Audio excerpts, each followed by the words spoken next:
और एक दूसरा ये था कि उपासना और पूजा इन दोनों में क्या फ़र्क है?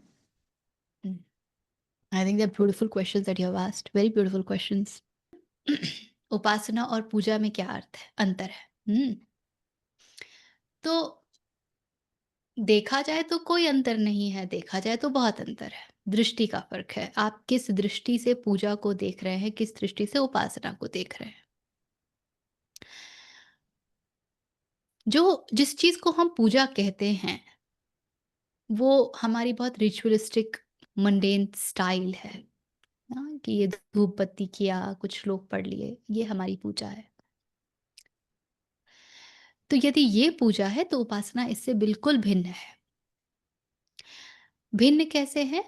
भिन्न ऐसे है कि उपासना कहती है कि समीप जाओ और बैठो, और ऐसे बैठो कि तुम हो ही नहीं, you are nobody. You are nobody and become aware of your vrittis. Just see that you, all that is happening is giving you opportunity for you to discover all the tendencies which are inside, जिससे कभी साक्षात्कार नहीं होता है, क्योंकि जब वो प्रकाशित होती है, then you can work on it, then you can decide I have to get over it. So जब sitting तक in वो meditation प्रकाशित ही, and contemplating is upasana. It can be a part of upasana. लेकिन mostly yes, लोग उपासना को वही पूजा को उपासना का सिनोनिम मान लेते हैं। तो वो थोड़ा कन्फ्यूजन रहता है कि मैं उपासना करता हूँ, मतलब मैं लेकिन पूजा जब करता हूँ।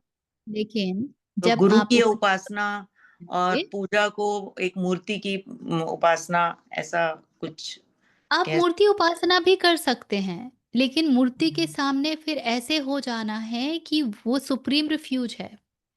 हुँ। Trust me, you will experience that. Ramakrishna को ये अनुभूति क्यों होती थी? क्यों काली साक्षात होती थी उनके समक्ष? The deity literally appears if you have that vibration in. If you have that, if is a big thing. तो उपासना वो भी होती है। और उपनिषदों के पास जाएंगे तो एक पूरा उपनिषद है जो इस पे अम, अध्यात्म उपनिषद है शायद, जो समर्पित है इस बात पे कि पूजा एक्चुअली क्या है। इट एग्जैक्टली मैं शेयर कर लूंगी ग्रुप पे उसको।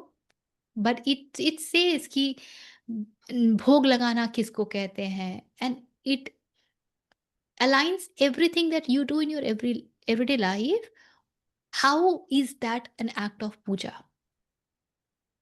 What is ठीक the है ना? real meaning of that then? हाँ, that's what's the real meaning of that. So it's not about धूप बत्ती दिखा देना और नैवेद्य चढ़ा देना, और ये नहीं है पूजा, वो रिचुअल है। Very true. तो इसीलिए किस कॉन्टेक्स्ट में शब्द का प्रयोग हो रहा है उसको देख लीजिए। That's it. और जो प्रयोग कर रहा है उसकी उसकी अपनी क्या क्षमता है, अपना क्या स्तर है, वो देख लीजिए तो आपको अर्थ समझ आ जाएगा। हुँ? Thank you. और कोई प्रश्न है?